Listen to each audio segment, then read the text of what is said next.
కాసేపట్లో శంషాబాద్ ఎయిర్పోర్టుకు కవిత చేరుకోనున్నారు. ఆమెకు స్వాగతం పలికేందుకు అభిమానులు తరలివచ్చారు. సామాజిక తెలంగాణ లక్ష్యంగా పనిచేస్తున్న కవితకు స్వాగతం అంటూ ప్లకార్డులు ప్రదర్శించారు. ఎయిర్పోర్టులో గులాబీ జెండాలు, జాగృతి జెండాలు కనిపించలేదు. కేసీఆర్ కు కవిత లేఖ రాయడంతో బీఆర్ఎస్ శ్రేణులు దూరంగా ఉన్నారు. లేఖపై కవిత క్లారిటీ ఇవ్వనున్నారు. కవిత స్పందనపై రాజకీయ వర్గాల్లో ఇప్పుడు ఆసక్తి నెలకొంది. కవితకు స్వాగతం పలికేందుకు తరలివచ్చారు అభిమానులు. ప్రస్తుతం మనం శంషాబాద్ ఎయిర్పోర్ట్ దగ్గర దృశ్యాలు చూస్తున్నాము. సామాజిక తెలంగాణ లక్ష్యంగా పనిచేస్తున్నటువంటి కవితక్క స్వాగతం పలుకుతూ కటౌట్లు వెలిశాయి. శంషాబాద్ ఎయిర్పోర్టుకు మరి కాసేపట్లో కవిత రాబోతున్నారు.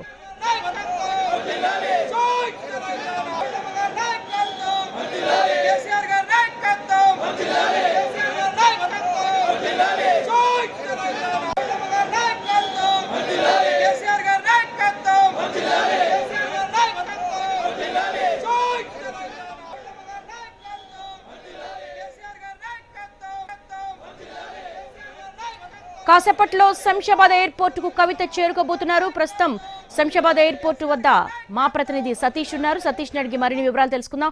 సతీష్, ఇంకా ఎంతసేపట్లో కవిత ఎయిర్పోర్టుకు చేరుకుంటారు? ఈ రోజు ఏమన్నా ఆమె రాసిన లేఖపై క్లారిటీ ఇచ్చే అవకాశాలున్నాయా?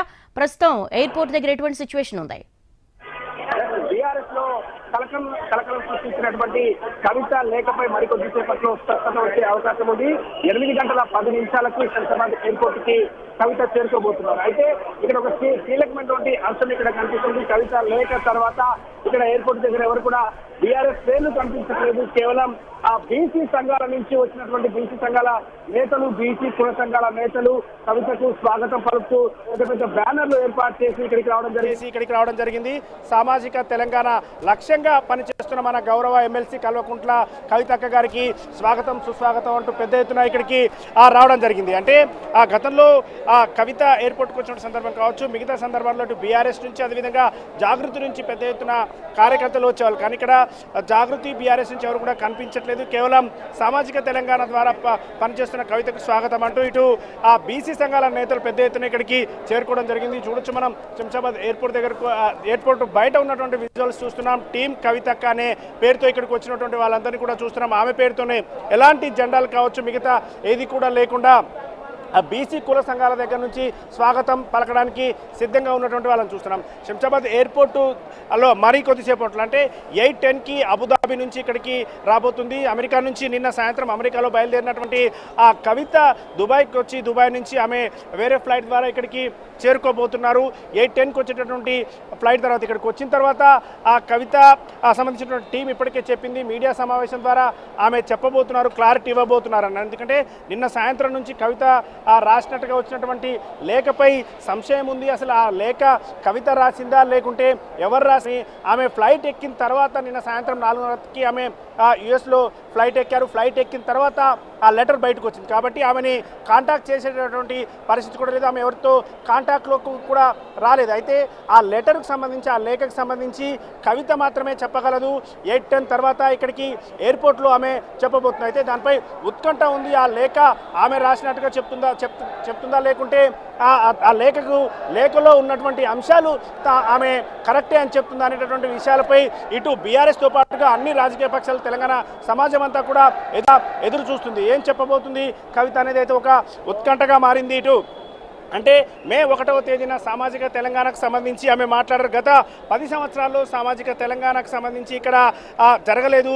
దాదాపు 47 నియోజకవర్గాల్లో తాను తిరిగానని ఎక్కడ కూడా ఇదే విషయం ఉంది, సామాజిక తెలంగాణ రాలేదు అనే విషయాన్ని ఆమె స్పష్టం చేసింది. ఆ తర్వాత ఇప్పటికే బీసీ కుల సంఘాలకు సంబంధించి బీసీకి సంబంధించి రిజర్వేషన్ల అంశంలో కూడా ఆమె పోరాడుతున్నారు. ఇప్పుడే చూడొచ్చు తెలంగాణ జాగృతి నుంచి కూడా రావడం జరిగింది. ఇప్పటివరకు జాగృతి నుంచి రాలేదు. మనం చెప్తున్నటువంటి సమయంలోనే జాగృతి నుంచి కూడా పెద్ద ఎత్తున ఇక్కడికి రావడం జరిగింది. ఒకవైపు బీసీ కుల సంఘాలకు సంబంధించినటువంటి నేతలతో పాటుగా ఇటు జాగృతి నుంచి కూడా జాగృతి మహిళా సమాఖ్య నుంచి కూడా పెద్ద ఎత్తున వచ్చి ఆమెకి స్వాగతం పలుకుతున్నారు. ఇటు జాగృతి అదేవిధంగా బీసీ కుల సంఘాల నుంచి వచ్చారు. కానీ బీఆర్ఎస్ నుంచి మాత్రం ఎవరు కూడా ఇక్కడ కనిపించట్లేదు. ఎందుకంటే అధినేతకు రాసినటువంటి లేఖలో ఉన్నటువంటి అంశాలపై ఆ కవిత ఏం క్లారిటీ ఇవ్వబోతుందో ఎవరికి కూడా క్లారిటీ లేదు. ఆమె ఏం చెప్పబోతుంది అనేటటువంటి విషయంపై కూడా టెన్షన్ ఉంది. ఇటు జాగృతితో పాటుగా మిగతా వాళ్ళందరూ కూడా బీఆర్ఎస్ సంబంధించిన శ్రేణులన్నీ కూడా ఎదురు చూస్తున్నారు. ఏం చెప్పబోతుంది కవిత అనేటువంటి అంశంపై ఒక టెన్షన్ వాతావరణం కనిపిస్తుంది. 8:10కి కవిత రాబోతుంది. ఇక్కడ చూడొచ్చు ఆమె ఈ మీడియా సమావేశం ద్వారా ఇక్కడ నుంచే మీడియా సమావేశంలో మాట్లాడబోతున్నారు. ఈ వేదిక ద్వారా ఏం మాట్లాడతారనేది ఒక ఉత్కంఠ ఉన్నటువంటి నేపథ్యంలో కవిత వచ్చిన తర్వాతనే పూర్తిగా తెలిసే అవకాశం ఉంది. ఇటు ఆమె రాసినటువంటి లేఖపై ఎవరు కూడా స్పష్టత ఇచ్చే అవకాశం లేదు. ఈరోజు ఉదయం నుంచి కూడా మనం చూస్తున్నాం. ఈరోజు ఉదయం కేటీఆర్తో అదేవిధంగా హరీష్ రావుతో మాట్లాడించేటటువంటి ప్రయత్నం చేసినప్పుడు కూడా వాళ్ళు కూడా నిరాకరించారు. మీరు ఎందుకు అడావుడి చేస్తున్నారు, దానిపై మేము తర్వాత మాట్లాడదామని చెప్పారు. ఇటు ఆ లేఖ తర్వాత ఆమె కేటీఆర్తో కావచ్చు, కవిత కేసీఆర్తో కూడా మాట్లాడేటువంటి అవకాశం లేదు. జాగృతికి సంబంధించినటువంటి వాళ్ళు ఉన్నారు. మీరు ఎవరు చెప్పారు మీరు ఇక్కడ స్వాగతం పలకడానికి వచ్చారు ఏంటి? ఇది కవితక్క గారి మీద ఉన్నటువంటి అభిమానాన్ని రాష్ట్రంలో ఉన్నటువంటి మహిళా లోకం అంతా కవితక్క అభిమానులు కాబట్టి రాష్ట్రంలో ఉన్న మహిళా లోకం కవితక్క అమెరికా పర్యటన ముగించుకొని మేమందరం కూడా స్వాగతం చెప్పడానికి వెళ్ళాలని ఒక లేఖ రాశారు. కవిత రాసినట్టుగా ఒక లేఖ వచ్చింది. ఆ లేఖపై ఏం చెప్తారు? అది ఫేక్ న్యూస్ అండి ఖచ్చితంగా. ఎందుకంటే రాష్ట్ర ప్రభుత్వానికి కేంద్ర ప్రభుత్వానికి ఇప్పుడు ఏమొక న్యూస్ లేదు. వాళ్ళకి సంబంధించినటువంటి ఈడీ కేసులు అలాంటి కేసులను పక్కదోవ పట్టియడం కోసం మాత్రమే ఈ లేఖను క్రియేట్ చేశారు. అది లేఖకు సంబంధించి మనం చూడొచ్చు. జాగృతి నుంచి చెప్పేటటువంటి వాళ్ళు ఇది లేఖకి ఎలాంటి సంబంధం లేదు, కవితకు సంబంధం లేదనేటువంటి విషయం ఆ జాగృతికి సంబంధించినటువంటి వాళ్ళు చెప్తున్నారు. మరోవైపు ఆ బీసీ సంఘాల నుంచి వచ్చినటువంటి వాళ్ళు కూడా పెద్ద ఎత్తున ఇక్కడ చేరుకున్నారు. బీసీ సంఘాల నేతలు, బీసీ కుల సంఘాల నేతల ఆధ్వర్యంలో ఇక్కడికి వచ్చినటువంటి వాళ్ళు చెప్తున్నారు. బీసీ కుల సంఘాల నేతలతో పాటుగా పెద్ద ఎత్తున ఇక్కడికి చేరుకున్నారు. ఆ బీసీ కుల సంఘాల నుంచి ఇక్కడ స్వాగతం పలకడానికి వచ్చారు. ఎందుకోసం ఇక్కడికి వచ్చారు? ఎవరు అంటే మీరు కవిత మీకు రమ్మని చెప్పిందా, వాళ్ళ టీం చెప్పారా ఏంటి? ఎవరు చెప్పలేదండి, మేము అభిమానంతో వచ్చినాం. ఎవరు చెప్పలే ఇక్కడికి రమ్మని చెప్పేసి మేము గ్యాదరింగ్ కూడా ఏం చేయలే. మేము అభిమానంతో వచ్చినాం. వాళ్ళ కొడుకుని కలవడానికి పర్సనల్ విషయం పోయింది కాబట్టి మేము వచ్చినాం. కవిత లేఖ రాశారు. ఇప్పటికే సామాజిక తెలంగాణ అన్నారు. అదేవిధంగా బీఆర్ఎస్ తమ తండ్రికి లేఖ కూడా రాశారు. లేదు, తప్పు అది. వాళ్ళు కావాలని ఇప్పుడు ఉన్న ప్రభుత్వానికి పనేం లేదు. ఇప్పుడు ఉన్న ప్రభుత్వానికి ఏం పని లేదు కాబట్టి డైవర్ట్ పాలసీ చేద్దామని. ఇక్కడ చూడొచ్చు సామాజిక తెలంగాణ అంశంకి సంబంధించి ఏదైతే కవిత మాట్లాడినటువంటి మాటలను ఇక్కడ చెప్తూ ఆమె సామాజిక తెలంగాణ లక్ష్యంగా పనిచేస్తున్నటువంటి కవితకు స్వాగతం అని చెప్తూ వచ్చినటువంటి బీసీ కుల సంఘాలు అదేవిధంగా ఇటు వచ్చినటువంటి తెలంగాణ జాగృతి నేతలను కూడా చూడొచ్చు. 8:10 తర్వాత ఆమె ఇక్కడికి రాబోతున్నారు. లోపలికి వచ్చిన తర్వాత లోపల నుంచి బయటికి రావడానికి మరొక 10 నిమిషాల సమయం పట్టే అవకాశం ఉంది. 8:20, 8:25 తర్వాత కవిత దీనిపై క్లారిటీ ఇచ్చే అవకాశం ఉంది. రాగానే మొదట ఆమె రాసినట్టుగా వచ్చినటువంటి లేఖ సంబంధించి క్లారిటీ ఇచ్చే అవకాశం ఉంది. లేఖ ఒకవేళ తానే రాసినట్టయితే బయటికి ఎలా వచ్చింది అనేది ఇప్పుడు అందరికీ కూడా సస్పెన్స్గా ఉంది. లేఖ రాసింది మే 2వ తేదీన రాసినట్టుగా వచ్చినటువంటి ఈ లేఖ దాదాపు 20 రోజుల తర్వాత ఎందుకు బయటకు వచ్చింది, అది కూడా ఆమె అమెరికా వెళ్ళి పర్యటన ముగించుకొని హైదరాబాద్కి వచ్చే సమయంలోనే ఎందుకు బయటకు వచ్చింది, ఆ లేఖ ఎవరు లీక్ చేశారు, ఆమె రాసినట్టుగా చెప్తున్నటువంటి ఆ లేఖ సంబంధించి కూడా పూర్తి వివరాలు మరికొద్దిసేపట్లో తెలిసే అవకాశం ఉంది. దేవి, సతీష్, గతానికి భిన్నంగా దృశ్యం కనపడుతోంది. అంటే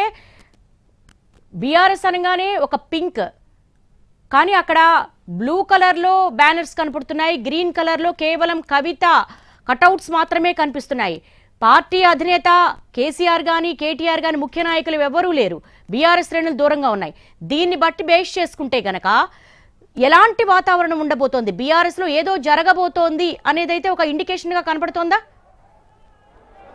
ఎస్ దేవి, మీరు చెప్పినట్టుగా చాలా కీలకమైనటువంటి అంశం అని చెప్పుకోవచ్చు. ఎందుకంటే ఈ మధ్య కాలంలో ఆమె ఢిల్లీ నుంచి ఆమె జైలు నుంచి విడుదల ఇక్కడికి వచ్చినప్పుడు ఇదే శంషాబాద్ ఎయిర్పోర్ట్లో పెద్ద ఎత్తున ఇక్కడికి కార్యకర్తలు వచ్చారు. బీఆర్ఎస్ నుంచి వచ్చినటువంటి కార్యకర్తలు, జాగృతికి సంబంధించినటువంటి కార్యకర్తలు పెద్ద ఎత్తున వచ్చారు. కానీ ఈ రోజు మాత్రం బీఆర్ఎస్ నుంచి వచ్చిన కార్యకర్తలు ఎవరు కూడా కనిపించట్లేదు. కొంతమంది కవితతో పాటు ఉన్నటువంటి ఫాలోవర్స్ బీఆర్ఎస్లో ఉన్నటువంటి వాళ్ళు వచ్చినప్పుడు కూడా బీఆర్ఎస్ జెండాలు అయితే ఇక్కడ కనిపించట్లేదు. కేవలం బీసీ కుల సంఘాల నుంచి వచ్చినటువంటి వాళ్ళు, జాగృతి నుంచి వచ్చినటువంటి వాళ్ళ మాత్రమే ఇక్కడ కనిపిస్తున్నారంటే ఒక క్లారిటీ లేదు. బీఆర్ఎస్ అధినేత తమ అధినేతకే లేఖ రాసినటువంటి కవిత కొన్ని పాజిటివ్ అంశాలు చెప్పారు, అదేవిధంగా కొన్ని నెగిటివ్ అంశాలు కూడా దాంట్లో చెప్పారు.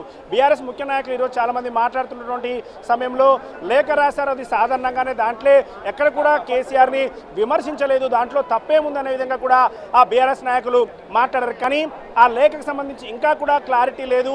ఆమె మాట్లాడితేనే క్లారిటీ వచ్చే అవకాశం ఉంది అని చెప్తున్నారు. కాబట్టి కవిత ఏం మాట్లాడబోతుంది అనేది ఇప్పుడు అందరి ముందు ఉన్నటువంటి ప్రశ్న. ఆమె దగ్గర నుంచి వచ్చేటటువంటి సమాధానం, ఆమె చెప్పేటటువంటి విషయం ఏంటనేది దానికోసమే అందరూ ఎదురు చూస్తున్నారు. గతంలో అంటే ఇదే శంషాబాద్ ఎయిర్పోర్ట్కి వచ్చినటువంటి సమయంలో గులాబీ జెండాలతో, ఆ తెలంగాణ జాగృతి జెండాలతో ఉన్నటువంటి శంషాబాద్ ఎయిర్పోర్ట్ ప్రాంగణం అంతా కేవలం ఇప్పుడు మనం చూస్తున్నటువంటి విధంగా కేవలం ఎవ్వరి పేరు కూడా లేదు, కేవలం కవితక్క పేరుతోనే కనిపిస్తుంది. టీం కవితక్క అంటూ టీం సంబంధించినటువంటి వాళ్ళు ఇక్కడికి వచ్చారు.